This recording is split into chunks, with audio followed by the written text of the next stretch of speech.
This is Dan Rather Reports, Race to the White House, talking politics at Princeton University.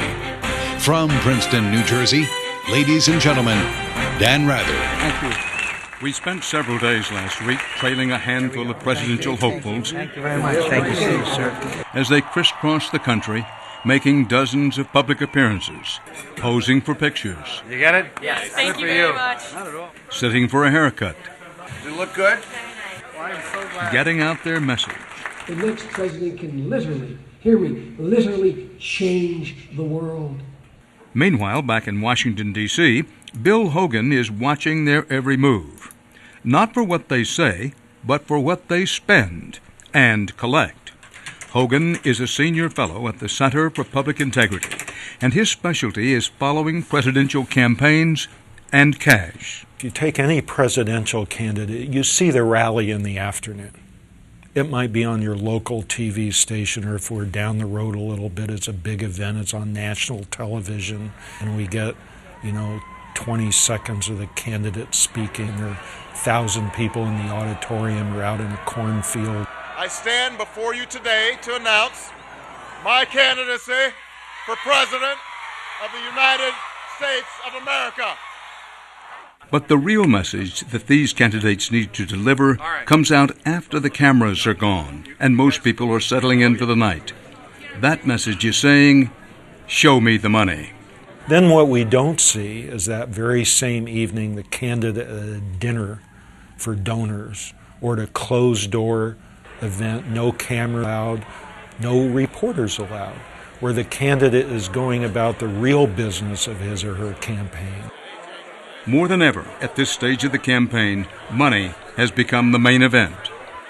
Historically, the candidate who raises the most money in the process before the first primary always is more likely to be the nominee than others. So they are out there earlier than usual and already are raising unprecedented amounts. Forecasters say it will take an estimated $100 million just to make it to the primaries. That means to be in it, a candidate needs to raise close to $300,000 a day, every day, for the next 11 months. Well, what's different is it's a lot earlier. It's much bigger money than we've ever seen in a presidential election. And we have candidates forsaking the public financing system almost across the board, or at least major candidates. That's never really happened before. Hogan is working on the 2008 edition of the Center's Buying of the President. He says this campaign has also created a frenzy of people vying for the opportunity to be top dog in a winning campaign. In the old days, candidates got on the telephone, they went to meetings, they raised money mostly themselves. Now it's like an industry where they need legions of fundraisers. They give fundraisers titles depending on how much money they can raise in bundles, how many small contributions they can put together for the campaign. For those who succeed in the end, the hope is that they will be remembered for their contributions and their hard work, and rewarded. We really don't have an election anymore. We have an auction. And what's for sale? These are interesting questions to ask.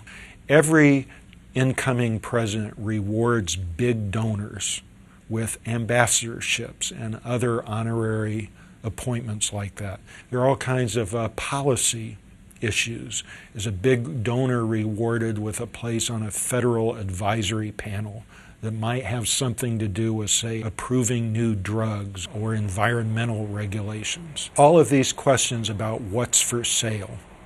Is government for sale? Is the White House for sale? And I think a lot of Americans suspect that it is. Hogan says today is a whole new ballgame, with many opportunities for movers and shakers to game the system and gain political access. Lost in all of this is what the candidates are really about.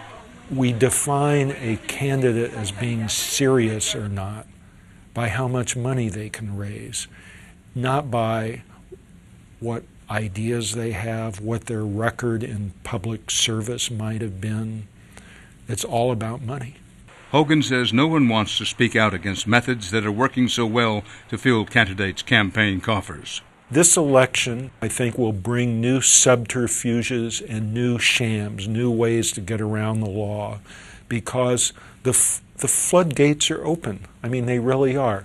There's a lot of money that wants into the process.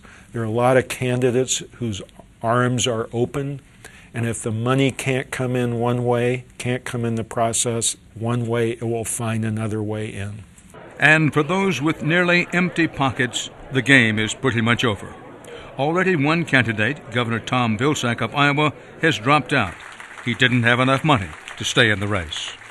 Hogan says it's a sign of a system reaching its breaking point and an early indication of what is to come.